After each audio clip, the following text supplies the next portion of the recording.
Cerca Teleeuropa sul tuo Play Store o Apple Store e scarica la nostra app.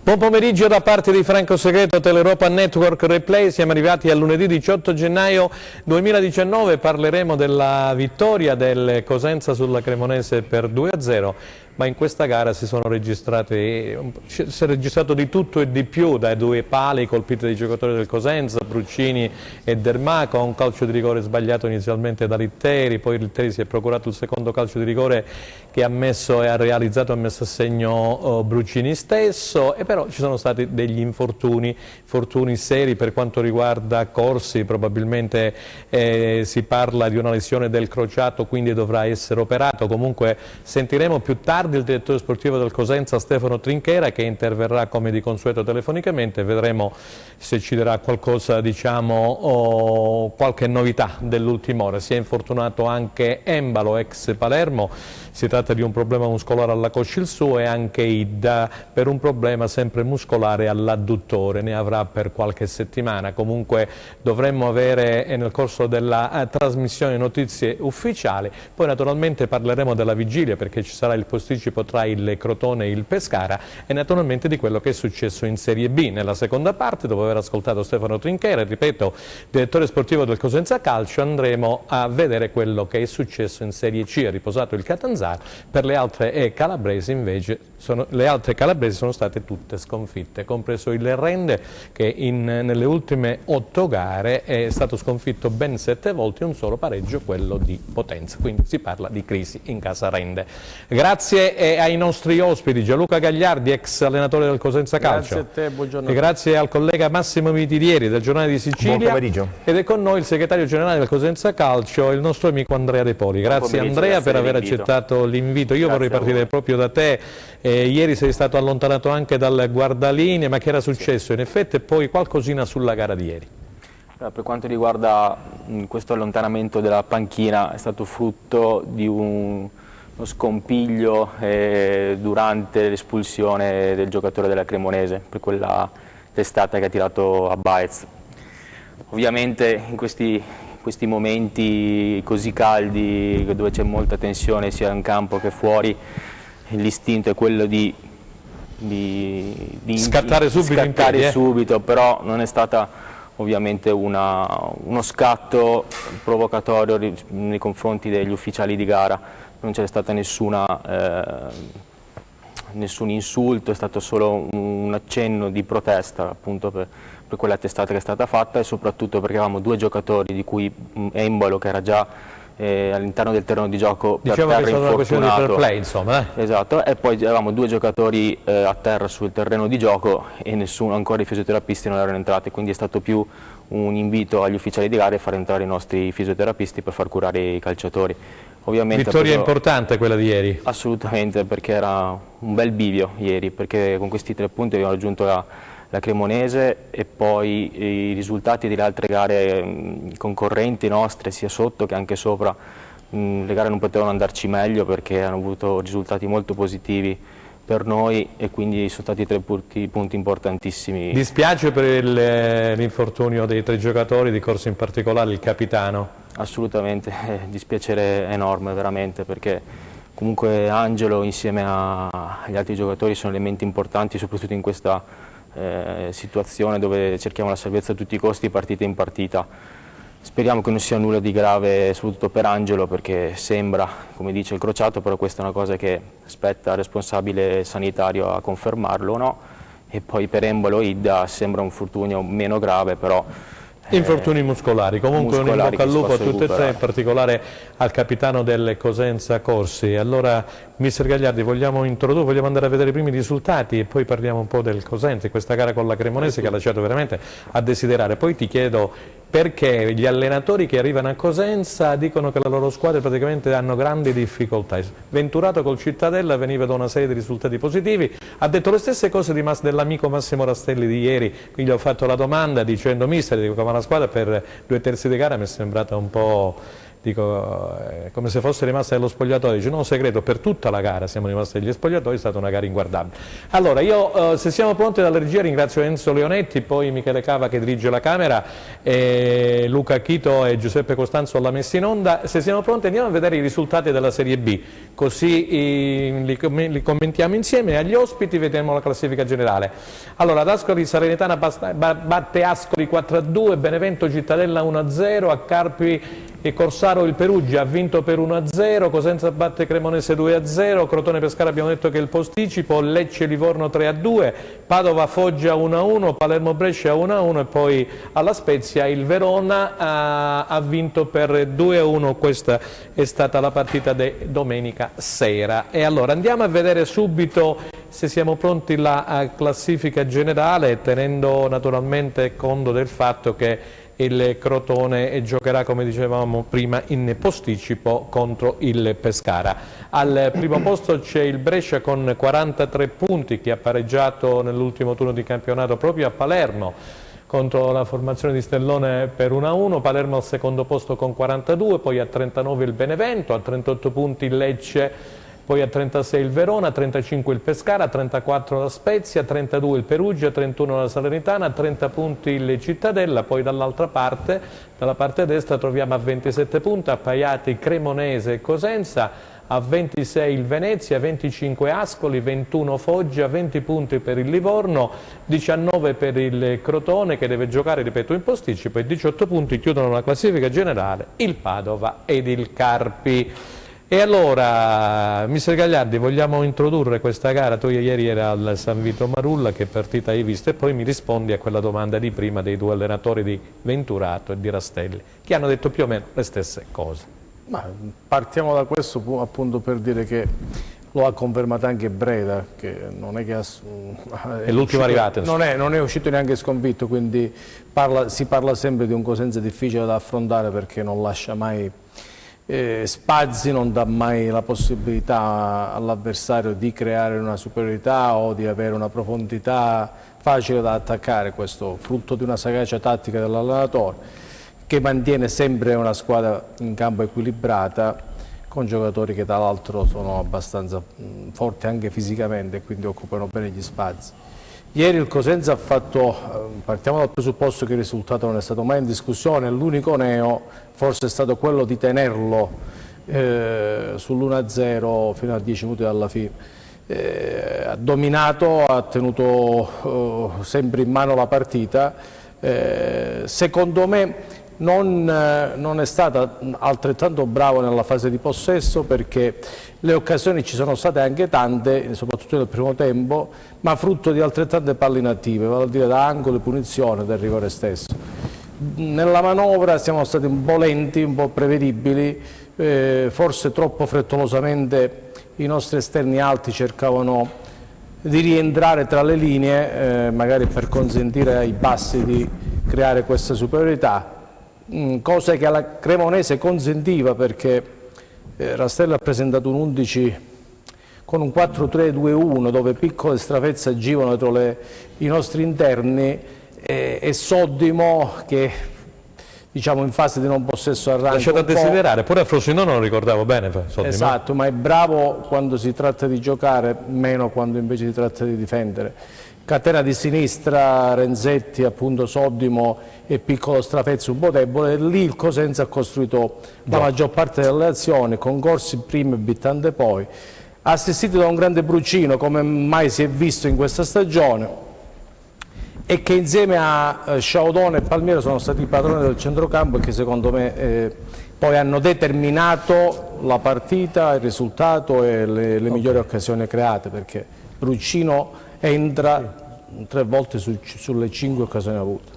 Grazie a mister Gianluca Gagliardi. Allora andiamo da Massimo Mitidieri per vedere un attimino come ha inquadrato lui la partita, che era con noi ieri sempre al San Vito Marulla in tribuna stampa, poi andiamo a vedere invece gli highlights della stessa gara. Vai Massimo. Sì, no, confermo esattamente quello che ha detto mister Gagliardi, perché le disamine tecniche del mister Gagliardi sono un piacere ad ascoltarle. È vero. Dobbiamo aggiungere solamente una cosa, è che stranamente sta capitando una situazione particolare da parte delle squadre che affrontano il Cosenza allo stadio San Vito Marullo, ovvero sia pensano prevalentemente a non prenderle. Non ho visto né da parte del Cittadella né da parte della Cremonese azioni propositive, se non quelle di contenimento. Addirittura in alcuni frangenti il Cittadella era racchiuso in un fazzoletto di 10 metri, forse anche meno, perché c'era la linea difensiva che era messa originariamente a 4 ma diventava a 5 se non a 6, specialmente quando poi noi cercavamo la penetrazione sulle fasce. Questo denota un grande rispetto, se vogliamo usare il termine degli allenatori, nei confronti di una squadra, il Cosenza, che comunque quando gira e gira bene non ce n'è per nessuno. Fa bene, condivido esattamente quando Braglia dice che il Cosenza deve sempre tenere un'asticella altissima a livello di intensità di gioco, perché appena abbassi poco l'intensità, vedi Livorno, purtroppo ne paghi le conseguenze. È una squadra che deve girare sempre al 110%, perché purtroppo noi dobbiamo giocare da squadra, non abbiamo un elemento che prevale sull'altro, anche se ieri, ripeto quello che ha detto mister Gagliardi, ieri io penso che la linea mediana è stata a dir poco eccellente, con Palmiero, Bruccini e Sciaudone, che veramente hanno fatto il bello e il cattivo tempo. In modo particolare vorrei soffermarmi sulla prestazione di Palmiero, perché ieri, oltre ad essere ottimamente sul pezzo per quanto riguarda l'aspetto propositivo, anche nella fase di contenimento, veramente, probabilmente la fascia di capitano lo ha di più esaltato, veramente ha giocato un'ottima partita. Benissimo, grazie allora collega Massimo Mitilieri. Allora Enzo Leonetti, se siamo pronti dalla regia, ha confezionato per noi il servizio Gianluca Pasqua proprio sugli highlights di Cosenza Cremonese 2-0. Grazie. Neanche il tempo di gioire per un successo pesantissimo, che il Cosenza deve fare i conti con la sfortuna, anzi, più che altro, deve contarsi, perché la sfida con la Cremonese ha lasciato strascichi da bollettino di guerra. Gli infortuni di Angelo Corsi, Riccardo Hill e Carlo Sembalo e il rosso a Baez privano il tecnico Braglia di elementi importanti in vista di un trittico di gare ravvicinate, fondamentale per la corsa salvezza. Un peccato dover giocoforza modificare gli equilibri assestati in queste ultime giornate, che salvo per la trasferta di Livorno hanno regalato punti ed emozioni. Vedi quelle provate nel confronto con i grigiorossi, strozzate in gola in occasione del rigore battuto da Gianluca Litteri e parato, prodezza più che errore, dall'ex Nicola Ravaglia, o quando Baez pesca Bruccini in mezzo all'area, ma il suo colpo di testa si spegne sul palo, appuntamento con il gol soltanto rimandato. Sull'infortunio di Embalo, gli altri frame degni di nota del primo tempo, l'occasione per Strizzolo, finita al lato, e la mischia tra giocatori calabresi e lombardi per questioni di fair play, la testata Baez, colpito da Terranova, espulso dall'arbitro Baroni. Nella ripresa il gol di Sciaudone al terzo centro in 4 gare, sul calcio di punizione di Baez, tra tante teste la sua che gira in rete il pallone del vantaggio. Il centrocampista potrebbe anche chiuderla la gara poco dopo, sempre su invito dell'onnipresente Baez, ma Ravaglia si oppone bene. Partita in discesa, non proprio, la spinta di Mogos su Baez è evidente, ma il direttore di gara la vede al contrario. C'è il rosso anche per l'incredulo uruguaiano e la Cremonese prende coraggio e sfiora il pareggio. Perina neutralizza il tentativo di Renzetti. Il finale però è tutto rossoblù, Vermacu di testa colpisce il palo interno, Ravaglia anche stavolta è graziato, l'estremo difensore si destreggia bene anche sulla conclusione di Sciaudone servito da Litteri, che nella stessa azione costringe Rondanini al fallo di mano. Sul dischetto stavolta va Bruccini che non dà scampo, raddoppio e partita, la classifica è bella e da oggi si pensa al Perugia. Da oggi si pensa al Perugia, dice il collega Gianluca Pasqua, che salutiamo. Comunque, insomma, dicevo, una partita e una vittoria importante. Lasciatemi salutare Aldo Cenno, ma a proposito, perché ci hanno messaggiato come mai Aldo Cenno oggi non è con noi, il nostro compagno di viaggi e d'avventure, fuori sede, sarà sempre con noi qui a Replay la prossima settimana, appunto dopo Perugia-Cosenza. Lo salutiamo. Dicevo, una gara importante, una vittoria importante, perché il Cosenza, come diceva nel suo primo intervento il segretario generale Andrea De Poli del Cosenza, ha raggiunto la Cremonese in classifica generale, quindi adesso le squadre diciamo invischiate per la lotta per la permanenza in B sono, insomma, sono di più rispetto a prima, o no, mister? Sì, deve continuare e possibilmente migliorare, proprio perché adesso c'è una maggior consapevolezza, una migliore autostima da parte dei giocatori, e perché ci sono margini di miglioramento di qualcuno che è ancora in ritardo dal punto di vista fisico, a partire da Litteri allo stesso Embalo. Io mi auguro innanzitutto Litteri, che è lo stesso Embalo. Mi auguro che innanzitutto rientrino nel rango Maniero e un Garritano migliore di quello che abbiamo visto ieri, perché Sono giocatori tra l'altro che hanno l'esperienza giusta per affrontare un girone di ritorno con la giusta cattiveria, e al Cosenza servono come il pane. Poi c'è da migliorare dal punto di vista della qualità del gioco, laddove il solo Sciaudone dimostra dimestichezza quando si ha la palla nei piedi, altri spesso e volentieri giocano con un tocco in più o rallentano troppo l'azione, e questo consente poi all'avversario di difendersi con troppa tranquillità.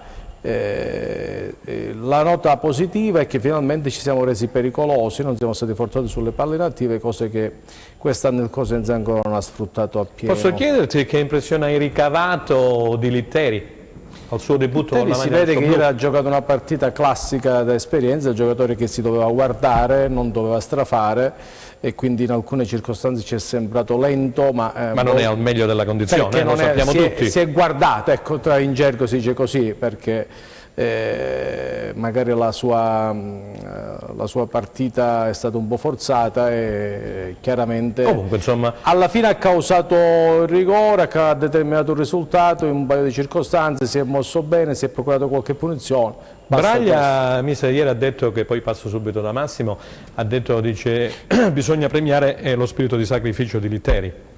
Esatto, ha giocato più per la squadra, come si doveva fare ieri, una partita importante, perché l'altro aspetto che hai detto tu è fondamentale, non tanto dal punto di vista dei punti, ma ha permesso comunque per il momento altre due squadre sotto, che sono Venezia e Ascoli, poi si vedrà quello che faranno, se sono in grado di superare di nuovo il Cosenza, ma affrontare il Perugia con la testa un po' sgombra da cattivi pensieri e andarsela a giocare con la giusta intensità. Massimo, affrontare il Perugia, diceva senza cattivi pensieri il nostro allenatore, però bisogna fare la conta. Perché già ieri in panchina mi pare 17-18 in tutto, compreso il secondo portiere, giusto Andrea? Sì. Più o meno sì. Considera che adesso non ci saranno Corsi, non ci sarà Embolo, non ci sarà Idda, Baez che è stato squalificato, Tutino che praticamente sconterà la seconda giornata, Maniero che è ancora infortunato. Allora, che Cosenza potremmo vedere? Questo perché lo dico? Che molti tifosi ci hanno messaggiato, ci hanno scritto, dice, siccome hanno fatto anche delle considerazioni importanti, nel senso che il Cosenza sul mercato, poi lo chiederemo anche a Trincheri, è andato a prendere gente per cambiare modulo, per passare dal 3-5-2 al 4-3-3, però non ci saranno a Perugia né Embalo e non ci sarà Baez. Come attaccanti avrai solamente Litteri e magari a sostegno uno tra Mungo, di cui ha parlato bene Braglia ieri, poi lo sentiremo più tardi, o Garritano. Allora, secondo te Massimo? Io penso che a meno di clamorosi sviluppi che potrebbero venire da eventuali ingaggi disvincolati. E qualcosa ci sarà, si sta muovendo qualcosa. Già si fanno dei nomi, ma uno in modo particolare però. Lo vuoi fare? Sì, si parla di Izzico del ex Catania, 36enne, giocatore che ha giocato sempre nella massima serie, quindi Mariano Izzico, argentino. Bisogna vedere un attimino, ma penso che non sarà pronto. Se mai dovesse chiudersi questo ingaggio, non penso che possa esordire a Perugia. Che squadra la troveremo a Perugia? Una squadra penso ormai forzata e con il ritorno al modulo a 3, quindi sicuramente dovremmo vedere il modulo di inizio stagione con il 3-5-2. Purtroppo dispiace questa sequela di infortuni che al netto di Corsi, se mi consentite, può darsi, perché noi dobbiamo anche risalire a precedenti infortuni dove probabilmente, ma questa è una mia considerazione, può essere anche dettata dal fatto della tipologia dei terreni di gioco dove noi disputiamo settimanalmente gli allenamenti. Nel senso che noi passiamo da un terreno artificiale come quello di Taverna di Montalto, passando poi al San Vitino, andando alla Popilbianco a Via Popilia, quindi noi abbiamo purtroppo questo problema del cambio di tipologia dei terreni di gioco, che forse in piccola percentuale, per l'amor del cielo, potrebbero creare e incidere su quella che è la condizione atletica e fisica delle strutture muscolari dei giocatori. Io spero che si possa raggiungere al più presto un equilibrio anche sotto questo aspetto, aggiungendo anche che il terreno di gioco del San Vito Marulla forse probabilmente al momento è bello da vedere, ma quando poi tu ci giochi, io ho visto ieri per esempio, ci sono state un paio di accelerazioni, si alzava inevitabilmente la sabbia, quindi per l'amor del cielo non è una giustificante, non è un aggravante, però lo dicono tutti, gli allenatori avversari lo dicono ma ieri anche Rastelli comunque l'ha detto in un modo dice sapevamo delle condizioni da San Vito Marullo e ci siamo preparati sul terreno in terra battuto quasi, questo non puoi sviluppare delle trame di gioco che forse si addicono alle squadre, come anche nel nostro caso, perché comunque noi nelle ripartenze potremmo dire la nostra adesso con Embalo sulla destra e Baez sulla sinistra, purtroppo siamo anche in questo leggermente penalizzati, ne dobbiamo prendere atto inevitabilmente. Ripeto, ieri probabilmente lo stadio, il terreno di gioco era più bello da vedere, ma sul campo poi abbiamo notato che effettivamente la difficoltà è stata notevole.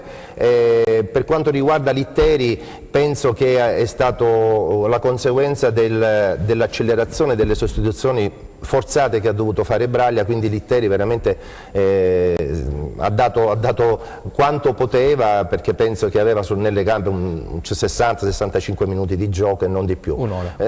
Con questa situazione noi andiamo a Perugia. 3-5-2 allora. Andiamo a Perugia positivamente. Me lo gioco pure io questo 3-5-2 perché è la logica che ci porta insomma a fare questo tipo di osservazione. Andrea De Poli, ma questo San Vitino è pronto o no? Perché io leggo anche sui siti, alcuni colleghi ci siamo sentiti eccetera, Massimo Mitidieri giustamente ha messo il dito nella piaga, ossia il Cosenza è sempre in giro per i terreni della provincia, vedi Montalto, vedi Popilbianco, dove si va Popilbianco, qualche altra struttura che adesso praticamente non ricordo, comunque insomma c'è sempre un cambio di programma nel corso della settimana. Adesso mi auguro che questo cambio di programma non ci sia più a partire proprio dai prossimi giorni. San Vitino, che condizioni? Diciamo che San Vitino è ancora in fase di restauro, diciamo così, perché è pronto, si può calpestare, il pallone rimbalza, ci sono alcune zone che non sono completamente con l'erba, però diciamo che è al 90% secondo me, ancora si può giocare, però non è ottimale per fare un allenamento. E quanto tempo ci vorrà, giusto per rimanere in casa, insomma, no? Per evitare di andare in giro? Quanto tempo pensi ci vorrà? Questo non lo so dire, sinceramente non lo so dire. No, perché però questo... si può utilizzare, però è in fase di migliorie, di piccole migliorie per rendere il campo al 100%. Mister, quello che ha detto poc'anzi Massimo, cioè io lo sottoscrivo, questo girovagare per un terreno di gioco... Sì, come quello di Montalto, il sintetico ultima generazione, sintetico penultima, Academy Morron, come si chiama? Morrone Academy, eccetera, eccetera. Academy Morrone, sì. Bisogna dire comunque grazie e ringraziare queste società che ospitano la Popilbianco stesso, il Cosenza, ecco ci fanno segno alla regia che ci dobbiamo fermare, quindi è un ragionamento che riprenderemo dopo e poi ascolteremo i due allenatori. Restate con noi, andiamo in fascia pubblicitaria, grazie.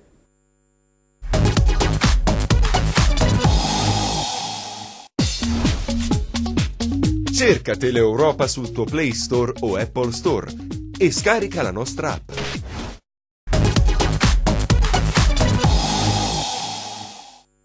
Seconda parte di Replay, allora stavamo parlando con mister Gagliardi di questa situazione che si è venuta a creare, comunque io invito la regia, Enzo Leonetti, a metterci in contatto appunto con il direttore sportivo del Cosenza Stefano Trinchera, poi sentiremo dalla sua viva voce quale novità bollono in pentola. Nel frattempo molti tifosi e amici tipo Antonello Aprile ci scrivono di Izzico, sì lo sapevamo già, grazie Antonello, domani dovrebbe essere in città, queste sono le voci che circolano. Izzico, ricordiamo che è un centrocampista argentino, classe 83, ha giocato per tanti anni in Serie A, sempre in Serie A nel Catania, ha giocato nel Chievo Verona, poi l'ultimo periodo ha giocato anche a Crotone, l'ultimo anno del Crotone appunto di Serie A, è un centrocampista adattabile, mister, tu ne sai sicuramente più di me perché lo hai conosciuto, sai le caratteristiche se dovessi arrivare a Cosenza, è un uomo spogliatoio se vogliamo.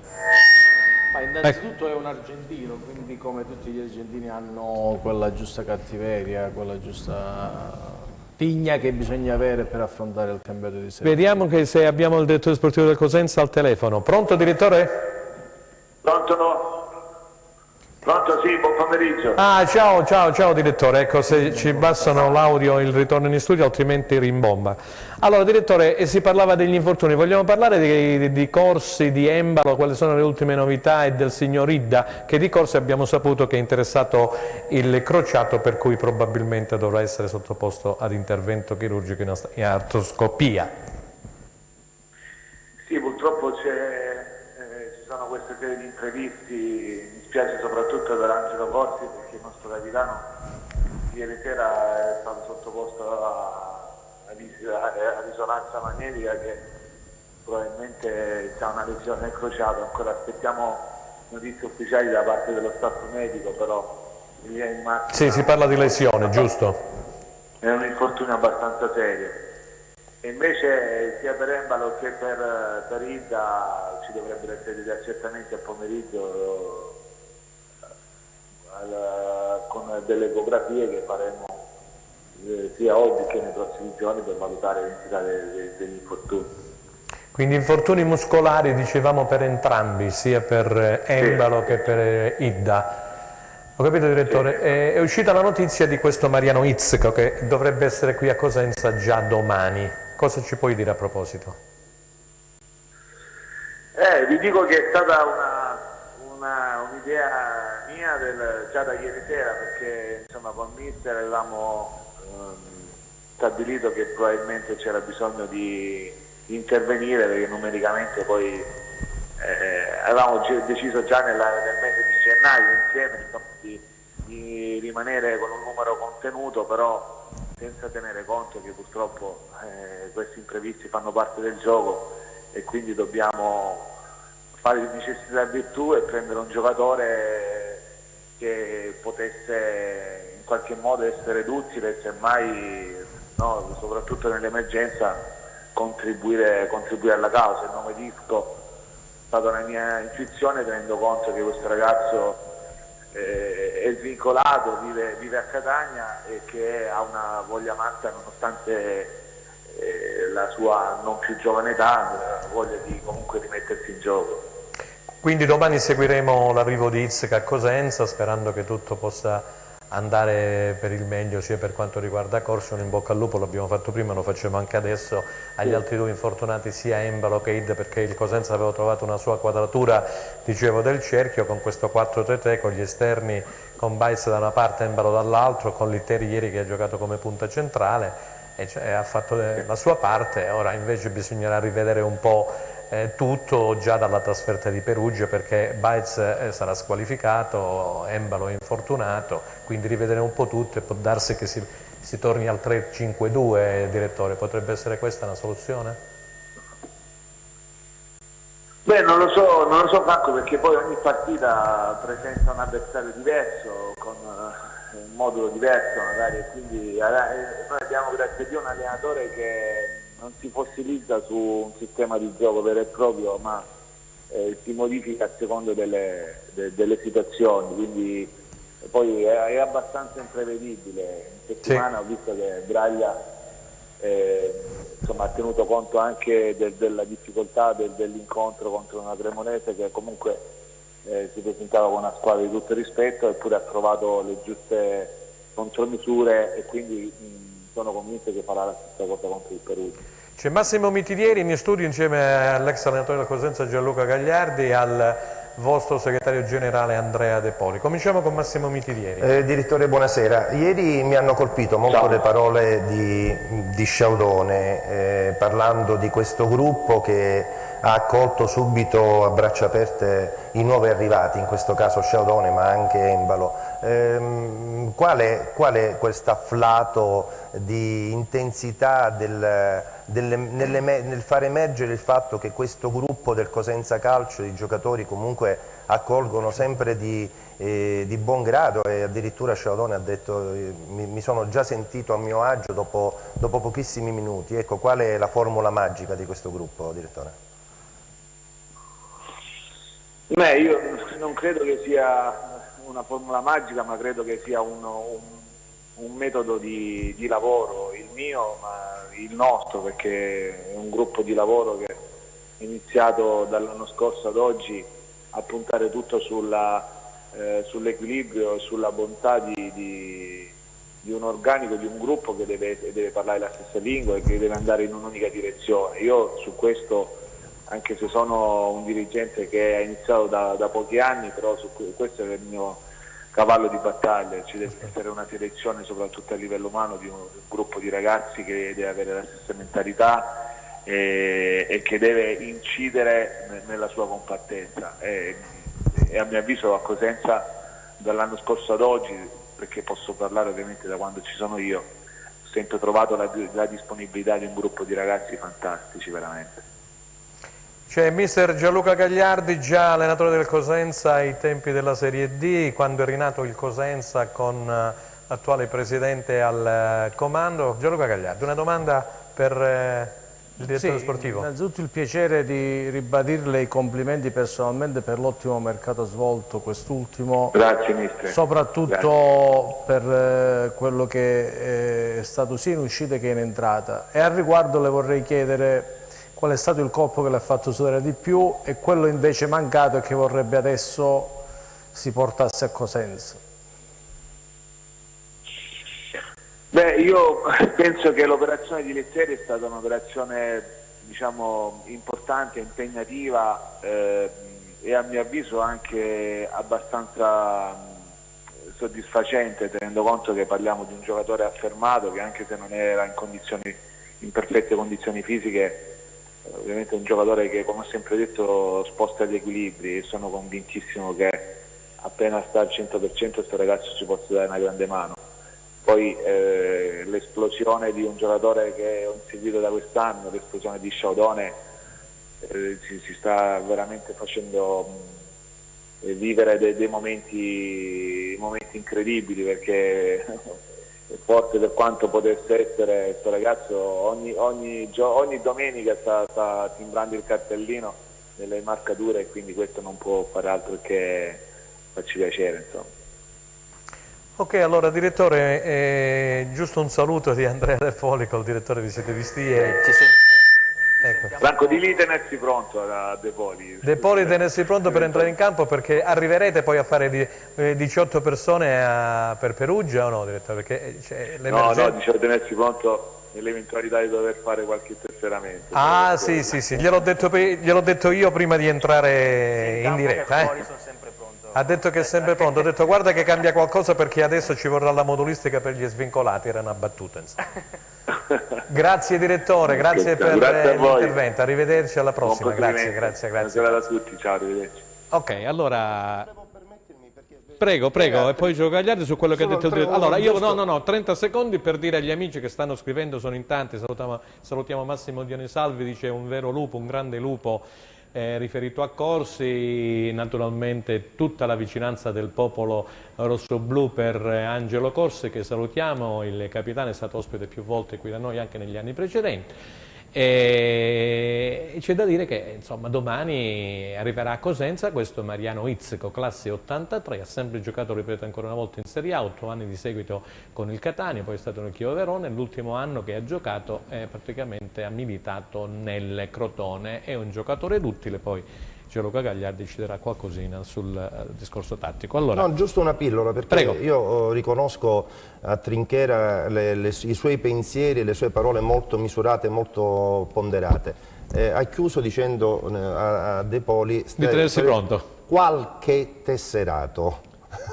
Quindi, ha usato il plurale. Qualche tesserato. Trinchera è uno che misura le parole, quindi può darsi pure che gli è sfuggito, come può darsi che è stata una buttata, giusto per può darsi che arriverà un terzo portiere, io la metto lì, visto che il Cosenza non ce l'ha un terzo portiere. Gianluca, su quello che ha detto il nostro direttore sportivo cosa vuoi aggiungere? Ma sottolineo le ultime cose che ha detto, perché faccio un paragone un po' irriverente, mi auguro di no, perché quello che è stato Guadalupi per me oggi è Sciaudone per il Cosenza, è un piacere vederlo giocare anche quando... Ma Guadalupi gioca ancora? Sì, gioca ancora. Ancora gioca? E quando ha la palla tra i piedi sa sempre quello che bisogna fare e soprattutto come giocare la palla. Ieri non tanto il gol, ma quando se riesce a fare anche il secondo su quella inserimento lì che si è girato, il difensore è andato da solo verso la bandierina, diventa... È l'essenza del calcio, caro Franco. Poi l'allenatore, noi allenatori ci possiamo fare e dire quello che vogliamo, ma poi se non hai questo tipo di giocatori le partite difficilmente le vinci, difficilmente le sblocchi e ti rendono tutto più facile. Benissimo. Allora Enzo Leonetti, se siamo pronti dalla regia, gentilmente vogliamo andare ad ascoltare i due allenatori. Partiamo prima con Piero Braglia, allenatore del Cosenza. Vediamo quello che ha detto ieri nel post partita. Grazie. E noi se facciamo questo tipo di partite ci meritiamo di rimanere in B. A Livorno siamo scesi di livello e abbiamo perso, come faremo sempre se scendiamo di livello.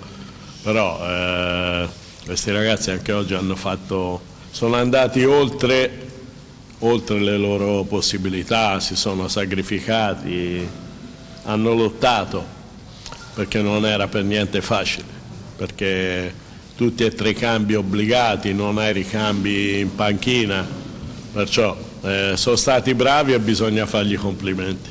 Io credo che Cosenza, al di là di alcune brevi parentesi, ha sempre cercato di fare la sua partita, riuscendoci spesso e volentieri, e quando non l'abbiamo fatta abbiamo perso.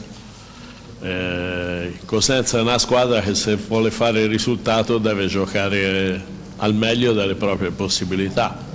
Spesso e volentieri ci stiamo riuscendo, infatti qualche risultato in più rispetto all'andata lo stiamo ottenendo. Teniamo presente che questi ragazzi qui stanno dando una grande dimostrazione di attaccamento alla società, perciò poi chi vuole capire capisce. Stanno dando un grande, visto che ha detto Braglia, grande attaccamento ai colori rosso-blu, poi chi vuole capire capisce. Gianluca, secondo te questo messaggio a chi era rivolto? No, non fa una grinza, perché innanzitutto io sottolineo e approvo i complimenti e la pronta guarnigione a Corsi, perché ritengo che sia l'unico che oggi porti un po' di cosentinità all'interno dello spogliatoio. Sono 6 anni che è qua. Esatto, ma soprattutto lo rispecchia anche caratterialmente. Guarda, la difficoltà, ritorniamo al discorso di prima, la difficoltà degli avversari contro il Cosenza è proprio data dalle squadre che allena Braglia, che non regalano nulla se, come dice lo stesso Braglia, tengono la tensione alta e la concentrazione ai massimi livelli. Non si inventa nulla, perché va a giocare, ieri per esempio giocava sulla fascia più debole del Frosinone, cerca quelle che sono appunto i difetti dell'avversario e ci va a sprombattuto. Questo è il calcio. Poi possiamo dire se il gioco delle volte è piacevole o meno, ma ripeto... Ma poi questo lo fanno anche gli avversari che studiano, che studiano il Cosenza. Ma gli avversari hanno 1000 pensieri sul come affrontare il Cosenza.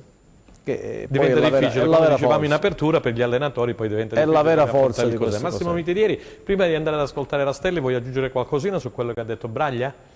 Sì, Braglia è estremamente pragmatico, chiarisce esattamente le cose, poi devo dire, gli dobbiamo riconoscere un'onestà intellettuale e tecnica, perché comunque ha sempre detto le cose chiaramente come stavano. Ha accusato il colpo quando abbiamo avuto, e grazie al cielo, poche prestazioni negative, non ultima quella contro il Livorno.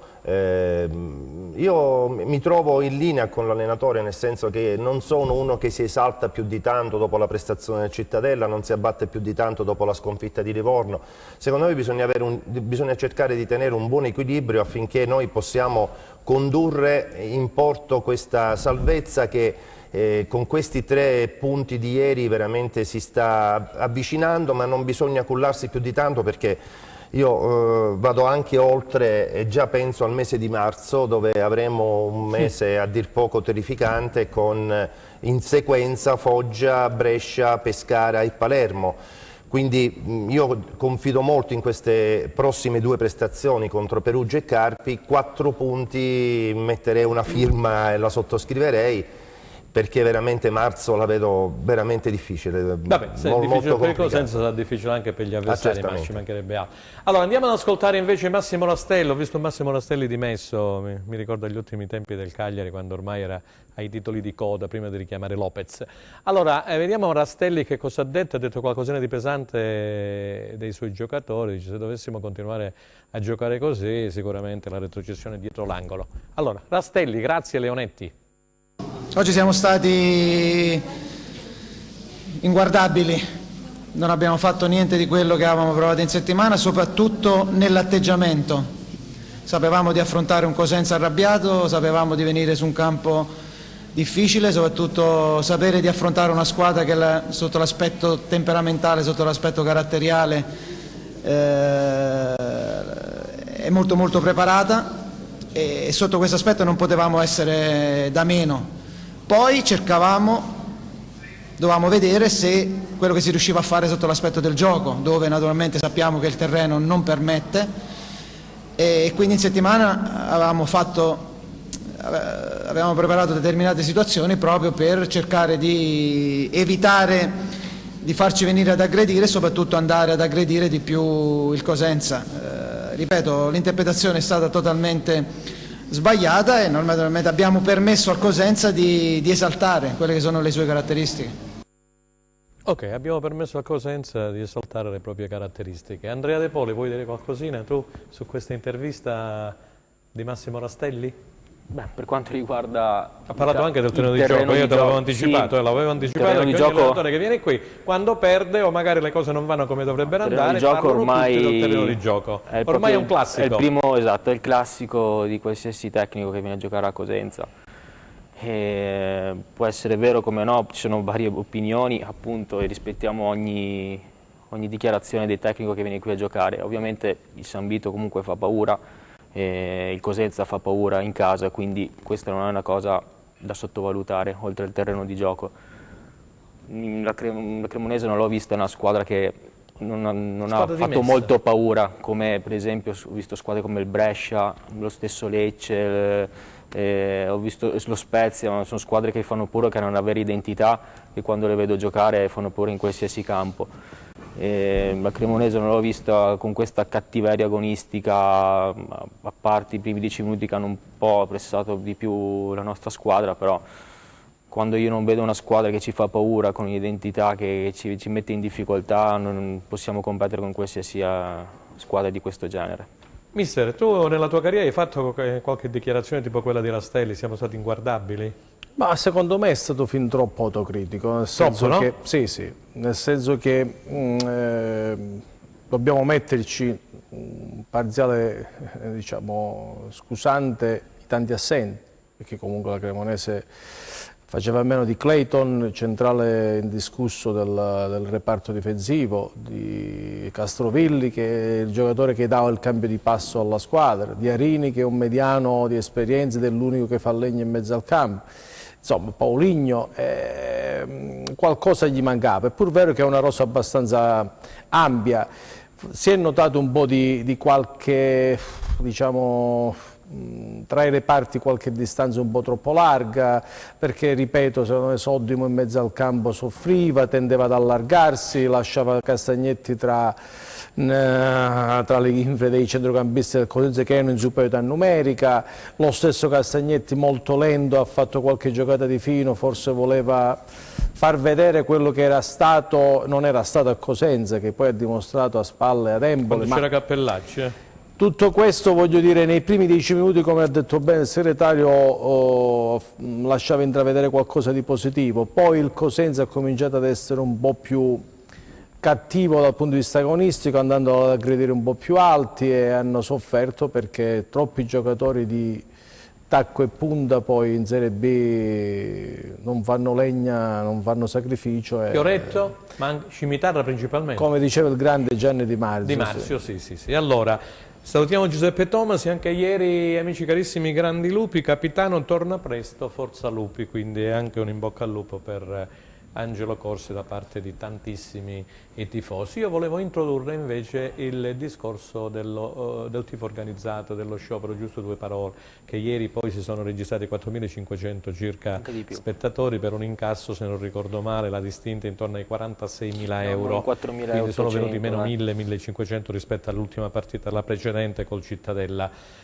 Vogliamo dire qualcosina, perché poi io nel frattempo vado a trovare un comunicato che mi ha girato il collega Pippo Gatto, che arriva dal Club Rossoblu di New York, che praticamente mandano un comunicato ed è rivolto appunto agli ultras sia della curva Bergamini che sia della Tribuna B. Poi ve lo leggo.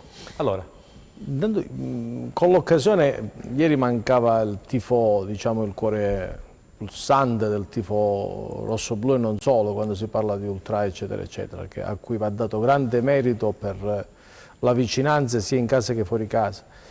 Nello stesso tempo abbiamo assistito a quello che è il popolo rossoblu. Ieri si è sentita una sola voce, un solo canto e iniziative di continuo che hanno reso veramente piacevole l'ascolto, ma soprattutto i però brividi. hanno tifato fuori, hanno tifato comunque dall'esterno. Quindi forse tu veniva qualche suggerimento. No, qualche suggerimento non mi permetto, per carità, però sentivo qualche fuoco d'artificio, sentivo praticamente qualche boato, anche dalla tribuna stampa poi eravamo lì. No, ieri con questa scusa si è confermato che Cosenza vive un momento di esaltazione veramente piacevole, veramente piacevole.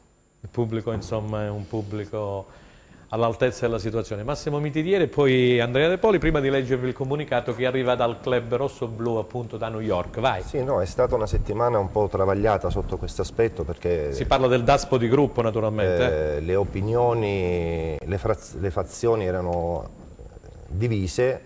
Io penso che una cosa ha accomunato tutti, il fatto che comunque è stata una decisione presa a fronte di un daspo collettivo che almeno io ho avuto modo di sentire mi sembra il questore di Catanzaro, dove diceva che a livello civile e penale non è riconosciuto questo daspo collettivo, e dove praticamente a fronte di una sola richiesta di lettura al Tribunale per far togliere il daspo a un tifoso del Cosenza, il Tribunale ha accolto, quindi è stato tolto il daspo a questo elemento, e sicuramente chi in seguito farà ricorso sicuramente l'avrà vinta. Il discorso su che cosa veniva concentrato? Sul fatto se era o non era il caso di attuare questa forma di protesta che, voglio dire, assolutamente condivisibile nell'azione. Io, per quanto mi riguarda, forse non l'avrei attuata ieri, perché ieri io dico che era veramente un crocevia, era una partita di una importanza determinante in virtù anche dei risultati che sono scaturiti il giorno precedente, ovvero sì il sabato. Si rispettano, sono decisioni che assolutamente si rispettano. Io probabilmente non l'avrei ha detto anche il mister Baglia, però era un pensiero suo personale alla vigilia. Però ripeto, al di là della solidarietà ci mancherebbe altro, comunque vedere, peraltro c'erano anche i sediolini appena montati, vedere quegli spicchi e in tribuna B e in curva assolutamente vuoti, voglio dire, non è una cosa che a noi tifosi, che ci teniamo tantissimo, e sono certo che anche i tifosi che non sono Massimo, ieri posso farci una entrati... domanda, poi la Sì. faccio pure a lui, scusami, ma è solo per ieri?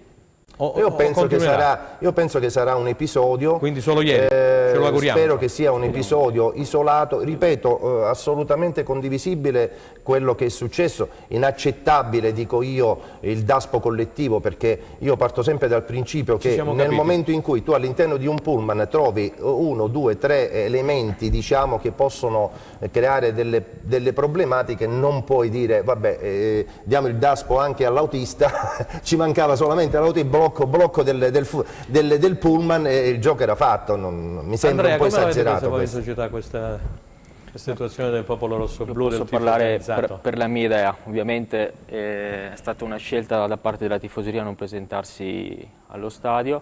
Per solidarietà con gli altri. Sì, assolutamente, siamo un paese libero, non possiamo costringere nessuno a venire allo stadio. possiamo fare una richiesta, come ha fatto il Presidente Guarasci col comunicato, di venire allo stadio per dare una mano soprattutto ai ragazzi per una partita importante come Bivio con Crocevia, che era la partita di ieri, quindi rispetto questa idea qui, non possiamo appunto costringere nessuno, però ovviamente sono una tifoseria calda che può far paura alle squadre avversarie che vengono a giocare, e soprattutto ieri si è sentito il vuoto che poteva dare una mano ai ragazzi per una spinta in più, per avere una marcia in più sul campo, perché vanno a perdere soprattutto i ragazzi. Speriamo che poi quando il Cosenza tornerà a giocare in casa, insomma, con l'augurio aspettiamo a braccia aperte, come quelli sempre. della curva Bergamini che quelli naturalmente della tribuna B. Io vi vado a leggere, sono riuscito a trovare il messaggio, vediamo un attimino. Allora salutiamo Elio Principato che ci saluta sempre. Un attimino, perché questo qui è molto molto importante, quello che è scritto, ripeto, ce lo ha girato il collega Pippo Gatto, ve lo vado subito a leggere, eccolo qua. Abbiamo la pubblicità? Benissimo, allora sentiamo prima cosa ci dice la rete per quanto riguarda i consigli pubblicitari, poi andiamo a leggere questo messaggio che arriva da New York e poi andiamo ad introdurre la Serie C e il prossimo turno. Restate con noi, grazie.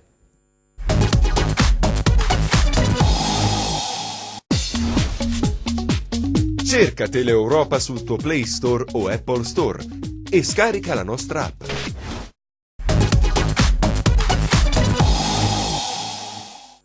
Terza ed ultima parte di replay, stavamo per leggere questo comunicato che arriva da New York, la firma di Lello Marino. Raffaele dice: rivolta a tutti i nostri ultra, questo comunicato, ed è quello di riunificarsi, dice, dopo questo bellissimo gesto di solidarietà mostrato in occasione della gara tra Cosenza e Cremonese. Spero tanto che ci sia un passo indietro da parte dei due gruppi, quindi fa riferimento il club di New York sia a quelli della curva che a quelli della tribuna B. Un segno di maturità in questo senso, vista la grande solidarietà mostrata sia dalla tribuna B che dalla Sud Bergamini. Vi garantisco che ci guadagneremo tutti, a partire dalla società Cosenza Calcio, che solo immaginarsi che potenza tutti uniti farebbe rabbrividire chiunque, qualsiasi avversario, metterà piede al San Vito Marulla. Uniti si arriva, forza lupi sempre. Quindi Raffaele da New York. Vogliamo dire qualcosina prima di introdurre il discorso sulla Serie C? Vede, arrivano da New York anche i messaggi. Penso che sia il pensiero di chiunque, perché voglio dire, si porta rispetto a queste decisioni politico-sportive tra i gruppi di tifosi, ma il sogno di tutti è vedere un gruppo unito, insomma. Ok, allora Enzo Leonetti, andiamo a vedere quello che è successo in Serie C. Dicevamo che il Catanzaro ha riposato, sono state sconfitte tutte le altre calabresi, comprese il Rende. Poi vedremo anche praticamente il servizio di Gianluca Pasqua sulle calabresi di Serie C.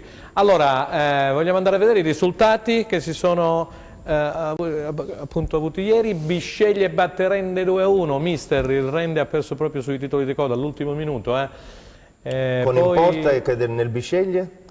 Ciro Folini ex Cosè, Casertana Matera, ormai vabbè, il Matera è stato cassato dalla FIGC, Catania Paganese 2-1, Cavese Viterbese 1-1, Monopoli Juve Stabia 0-0, Potenza batte Siracusa 2-0, Rieti Trapani e il posticipo, poi Sicola Leonzio che ha la guida sulla panchina Torrente ha battuto la Vibonese per 2-0.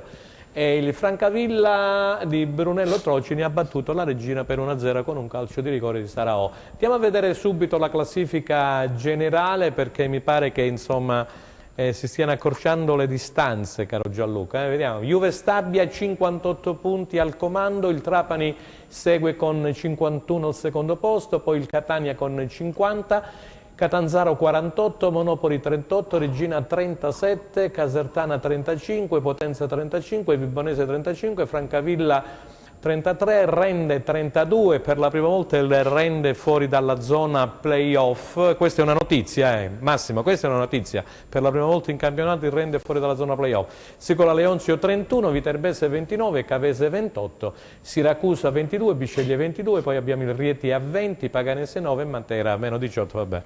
È stata esclusa, è stata radiata, sì. Anzi, se vogliamo, prego.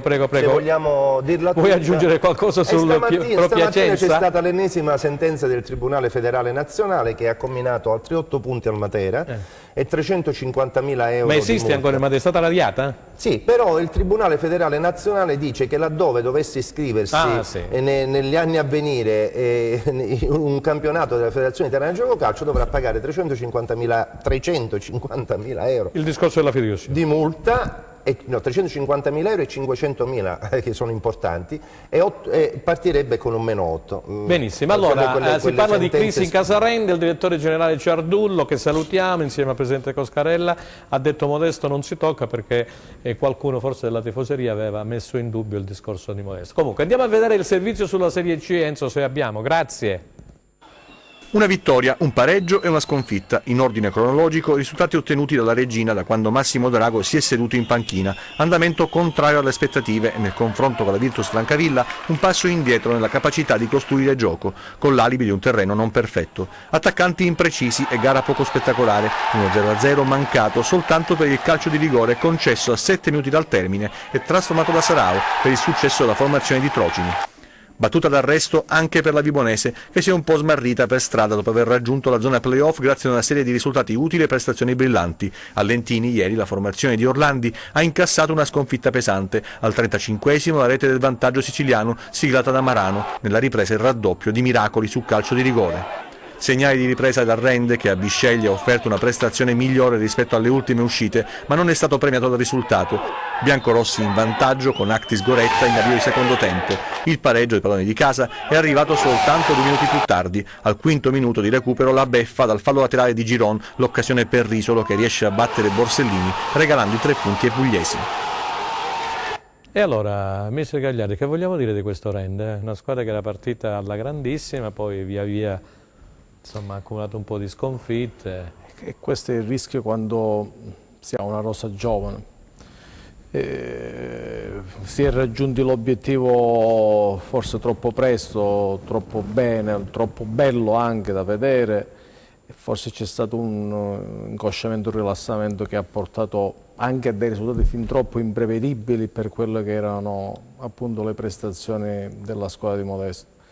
Dispiace perché voglio dire, poi quello che conta è sempre il risultato finale e quello che sarà la classifica all'ultimo.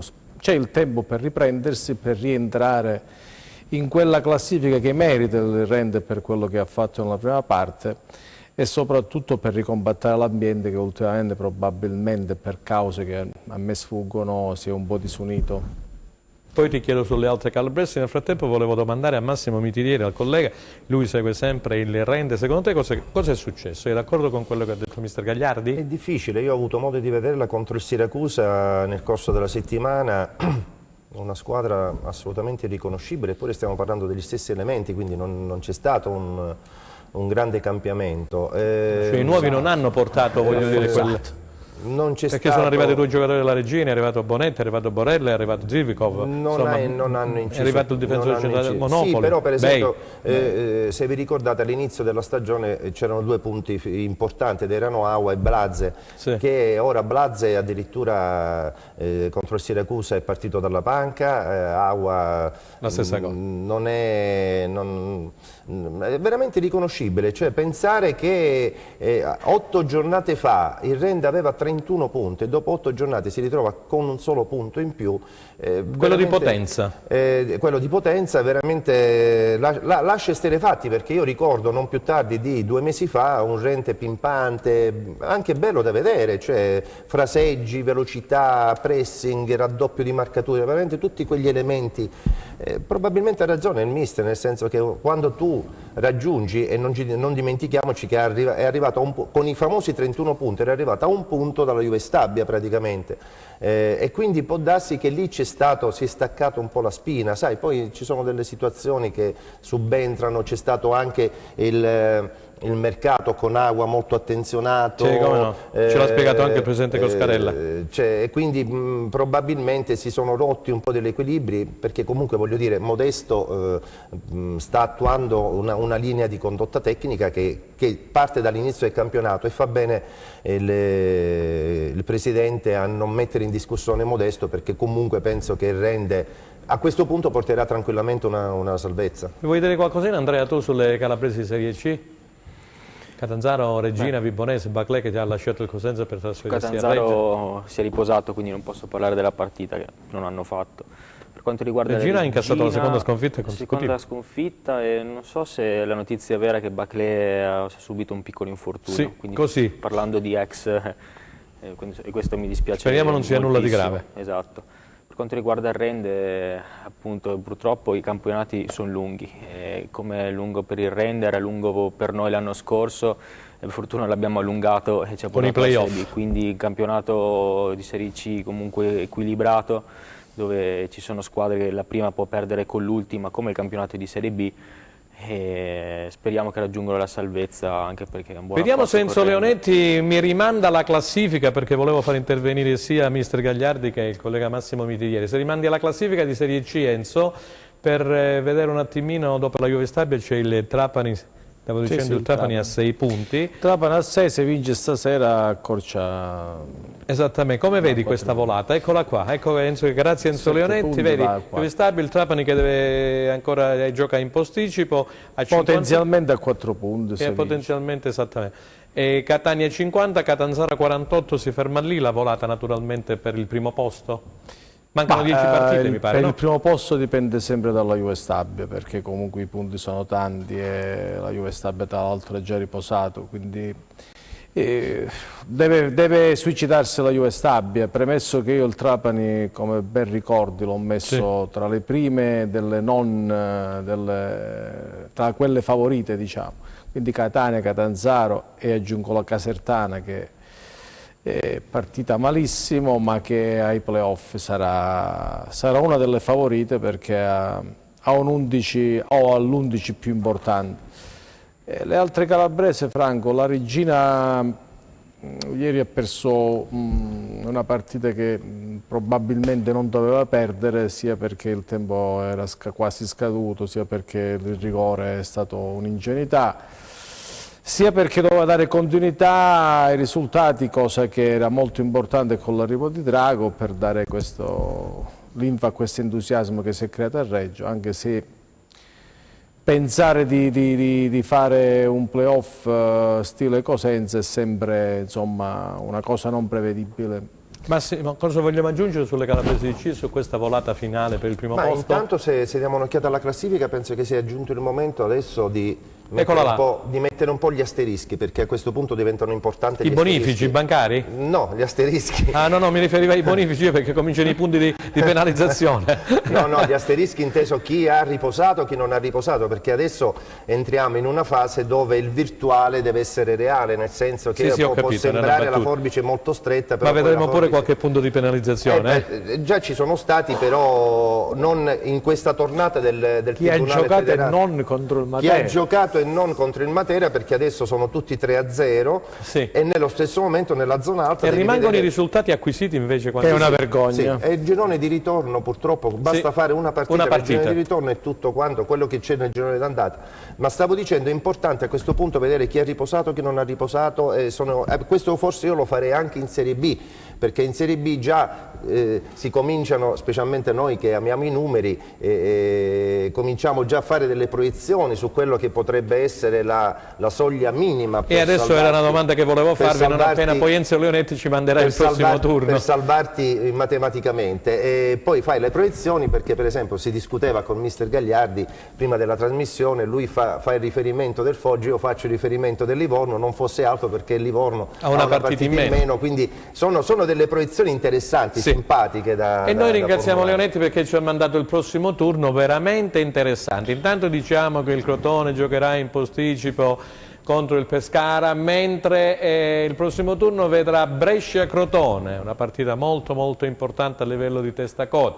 Carpi, la Spezia, la stessa cosa, poi abbiamo Cittadella, Lecce, Cremonese Ascoli, Foggia Benevento, questa è un'altra partita molto importante, Verona Salernitana, Livorno Venezia, un altro scontro tra poveri, lì perché Venezia ha riposato ieri, e Perugia Cosenza, Pescara Padova. Allora, introduciamo subito Perugia Cosenza e Brescia Crotone. Mister.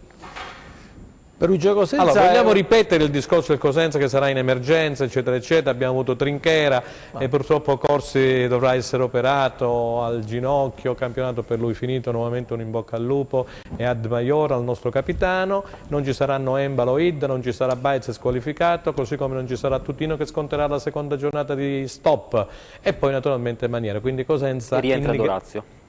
Come dicevi? Rientra Dorazio. Rientra Dorazio, è vero, rientra Dorazio che ha scontato il turno di squalifica. Comunque sempre una rosa diciamo ridotta al lumicino per via di questi infortuni e di squalifiche. Però domani, ecco, anche Trinchera, il direttore sportivo, ce l'ha confermato per telefono, arriverà Mariano Izzico, sperando che poi insomma, possa mettere nero su bianco sul contratto ex Catania, Chievo Verona e Crotone. Gianluca. Sì, ripetiamo quello che abbiamo detto esattamente una settimana fa, dove ci ponevamo lo stesso problema subito dopo l'intervista di Braglia, che disse: se non recupera almeno Litteri siamo nei guai. Adesso invece è peggiorata la cosa. Io sono abituato a pensare a quello che saranno gli assenti e a piangere, perché non serve a nulla, ma confido sullo stato psicofisico della squadra e sono sicurissimo che a Perugia confermerà l'ottime prestazioni fatte in casa e soprattutto darà vita, farà una partita come il Cosenza ci è abituato quando si è appunto in emergenza. Non ho tanta diciamo, preoccupazione riguardo agli assenti, per quanto, ripeto, sono sempre importanti, soprattutto in un trittico che ci aspetterà la settimana prossima, venerdì, sabato, martedì e venerdì, quindi in meno di 7 giorni ci sono 3 incontri, tra i quali 2 scontri diretti, se così li vogliamo chiamare, con il Carpi prima in casa e a Foggia poi. Che poi stranamente il Cosenza, questo è un altro discorso bizzarro del calendario, il Cosenza giocherà sabato, giocherete a Perugia, caro Andrea, poi tornerà in casa perché c'è l'infrasettimanale il martedì alle ore 21 contro il Carpi. Mi raccomando, copriti bene, perché Gianluca, te lo dico, copriti bene perché al San Vito, voglio dire, insomma, farà freddo sicuramente.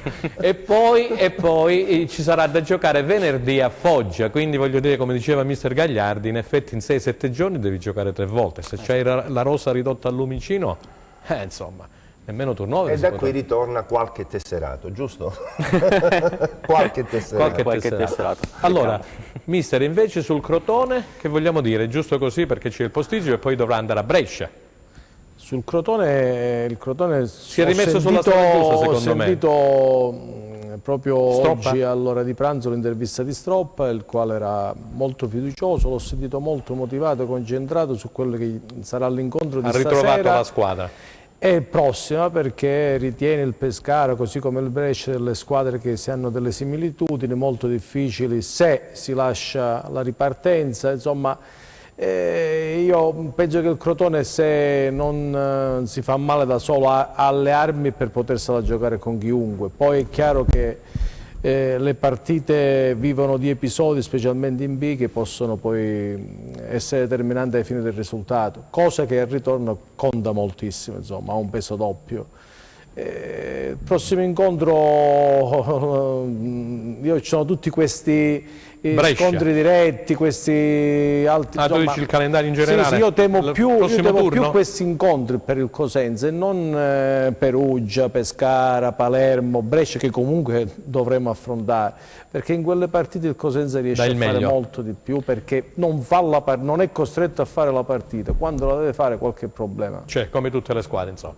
Allora, Massimo Mitidieri, vogliamo dire qualcosina su quello che ha detto il mister e su queste, naturalmente, prossimo turno, dando per scontato ormai che il Crotone. Allora, per quanto riguarda il Perugia, se diamo un'occhiata nelle ultime 2 prestazioni, io ho avuto modo di vedere il Perugia in casa contro il Palermo, dove peraltro è uscito sconfitto grazie anche a una prestazione buona del Palermo. Il Perugia non ha mai trovato forse una continuità lineare nel corso del campionato, ha sempre alternato situazioni, prova ne è stata il fatto che ieri o sabato contro il Carpi è uscito vittorioso. e quindi è una squadra imprevedibile. Nesta forse non ha mai trovato l'esatta quadratura di questa formazione, è una formazione che sicuramente disputerà, e ne sono certo, i playoff, quindi verrà tutto rimandato lì. Però io penso che sarà molto determinante queste prossime 3 giornate. Secondo me avremo un quadro ancora più preciso della situazione. E da attenzionare anche una formazione, lo Spezia,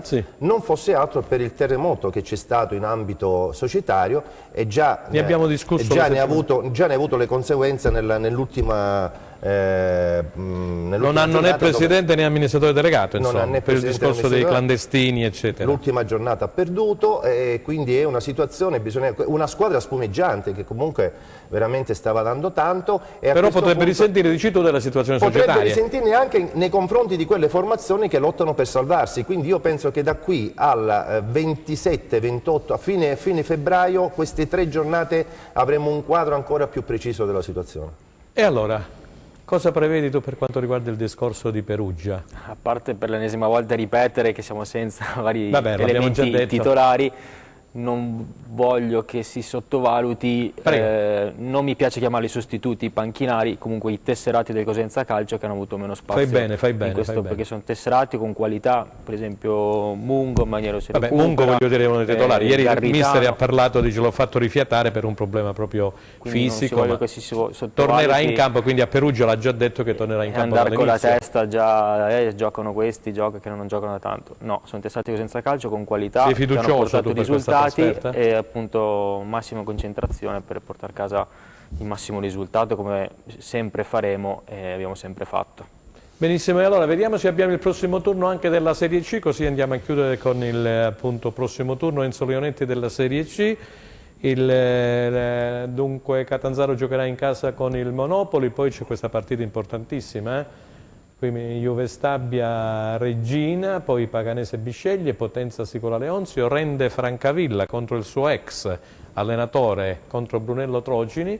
Si giocherà domenica questa gara, Siracusa Rieti, Trapani Cavese, Vibonese Casertana, Viterbese Catania. Quindi abbiamo detto che il Rende giocherà con il Francavilla, la partita importante per le calabrese è questo Juve Stabia Regina, no?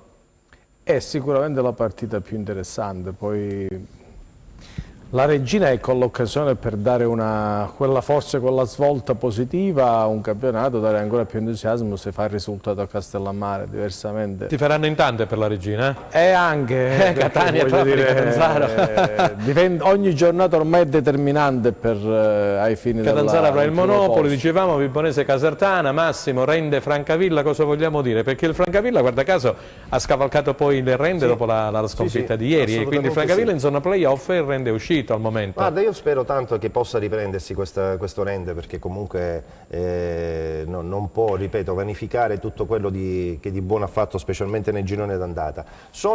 Diciamo che la Serie C adesso entra nel vivo della situazione. Sta impressionando questo Catanzaro, una sorta di forza 4, sta facendo una media di 4 gol a partita, denota una grande salute da parte della formazione di mister Auteri, ma io ho visto anche questa Juve Stabia che non perde un colpo, deve ringraziare anche il famoso cucchiaio di Giannone per non aver subito la prima sconfitta stagionale, perché ricordiamoci, agli onori di cronaca questa Juve Stabia che insieme alla Juventus sta macinando record su record, l'unica formazione professionistica a non aver mai perduto, insieme alla Juventus non aver mai perduto in questa stagione, mi sembra che ha subito solo 9 gol, e quindi è una formazione che veramente sta dimostrando un altissimo valore di squadra, perché se poi andiamo a vedere nominalmente penso che sulla carta c'erano formazioni molto più quotate, non ultima per esempio il Catania che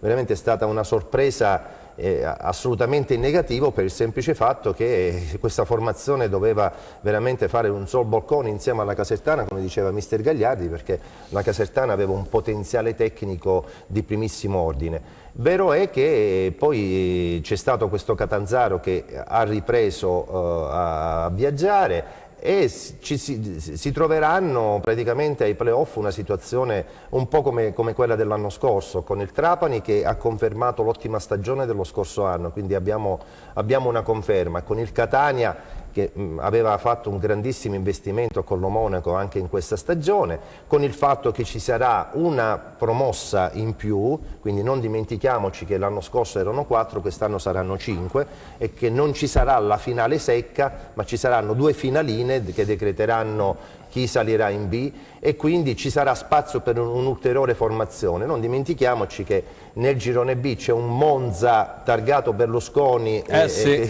è lì parcheggiato, pronto a prendere la palla al balzo, quindi sarà come al solito un campionato molto avvincente. Playoff interessantissimi saranno. Però anche da segnalare... Spettacolari perché... scusa... Prego, che poi arriva una notizia di Fedele della San Benedettese contro Roselli. Gli errori del nostro allenatore di Roselli sono sotto gli occhi di tutti, si è scagliato Fedele. Sapeva Roselli dove andava, quindi non si sappiamo tutti il presidente, lo si conosce. Appunto, e stavo concludendo dicendo che in una categoria... Conosciamo Fedeli, Sì, per l'amor del cielo. In una categoria, la Serie C, dove ieri penso che ha raggiunto il picco più basso della sua conduzione societaria, dirigenziale, in quanto Lega di Serie C, con la partita tra Cuneo e Pro Piacenza, con un risultato a dir poco osceno, ma che ha denotato 20-0, che ha denotato hanno giocato in 7, più massaggiatore. Le criticità di un organo federale che veramente non ci ha capito assolutamente niente quest'anno, tra fiduzioni vere, farlocche, con pagamenti di giocatori che non sono mai avvenuti. Cioè, ormai io penso che Ghirelli da una parte, adesso Gravina, che è stato presidente della Lega ma che è attuale presidente della Federazione Italiana di Gioco Calcio, penso che il prossimo anno debbano veramente porre la parola fine. Hanno detto così, speriamo che sia così. Ma se lo dicono ogni anno, lo dicono. Gianluca, siamo sui titoli di coda, che siamo... Sì, no, volevo soltanto aggiungere quello che ha poi salutiamo anche Andrea De Poli. Nostro amico, che Massimo. voglio dire sarà ha avuto un'amnesia. Stava pensando ai numeri. No, stavo pensando che i playoff saranno sicuramente un qualcosa da vedere, perché annoveranno sicuramente squadre con un seguito importante a partire dal nostro girone: Catania, Catanzaro, Casertana e Trapani stesso, ma tante altre dell'altro girone, Lanerossi, Vicenza, Pordenone, Feralpi, vabbè, il Pordenone penso che... Comunque vogliamo fare i complimenti appunto alla Feralpi, perché Mimmo Toscano ho visto che praticamente sta andando come una freccia, dentro e fuori. La Feralpi sta facendo veramente bene, sta vincendo sia dentro che fuori, quindi Mimmo Toscano con la sua Feralpi secondo me sarà... Ma Mimmo è una garanzia, sarà uno dei protagonisti di questi playoff. Però attenzione, c'è un problema serio, noi abbiamo creato, e il Cosenza ha creato un brutto precedente. Noi siamo sulla bocca di tutti, perché non c'è tifoseria, che sia girone A, che sia girone B, che sia girone C, che dica andiamo ai playoff, tanto facciamo come il Cosenza. Il Cosenza arrivò settimo, vinse i playoff, come se quello che ha fatto lo scorso anno il Cosenza sia una cosa all'ordine del giorno. Sono situazioni che capiteranno o sono capitate ogni quarto di secolo, e quindi, per l'amor del cielo, la speranza è l'ultima a morire, ma ripensare che possa succedere quello che è successo ieri a Cosenza, secondo me ne passeranno di anni. Grazie a Massimo Mitirieri. Allora siamo veramente arrivati alla fine anche di questo replay di lunedì 18 febbraio 2019. Vado a ringraziare il mister Gianluca Gagliardi. Grazie a te, buonasera a tutti. Alla nostra trasmissione, grazie al collega del Giornale di Sicilia Massimo Mitirieri, grazie Massimo, e grazie al segretario generale del Cosenza Calcio Andrea De Poli. Mi raccomando Andrea, facci sapere qualcosina nel momento in cui poi firmerete questi contrattini, perché come diceva Massimo il nostro direttore sportivo Trinchera ha parlato di qualche, quindi ha usato il plurale.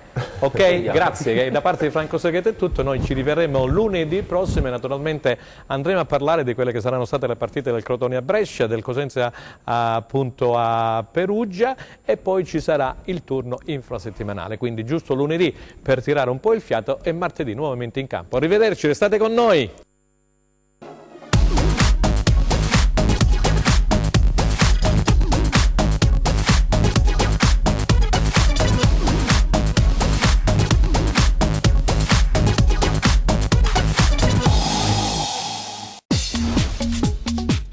Cerca Teleeuropa sul tuo Play Store o Apple Store e scarica la nostra app.